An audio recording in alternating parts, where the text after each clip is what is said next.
কক্সবাজারের কওমি মাদ্রাসার শিক্ষার্থী ও বিজনেস এবং সোশ্যাল ইংলিশ কোর্স চালু করেছে ইউএনডিপি ও আইএসইসি।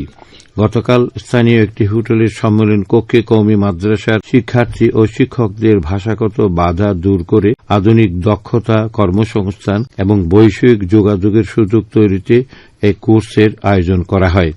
এতে প্রধান অতিথি ছিলেন কওমি মাদ্রাসার শিক্ষা বোর্ডের সহকারী মহাসচিব মোহাম্মদ মোহসেন শরীফ। তিনি বলেন, বিশ্বের সঙ্গে সংযুক্ত থাকতে হলে ইংরেজি ভাষা শেখা এখন অপরিহার্য। ইউএনডিপি বাংলাদেশের সহকারী আবাসিক প্রতিনিধি সর্দার এম আসাদুজ্জামানের সভাপতিত্বে এতে যুব উন্নয়ন অধিদপ্তরের উপপরিচালক মোয়াজ্জেম হোসেন সহ সংশ্লিষ্টরা বক্তব্য রাখেন।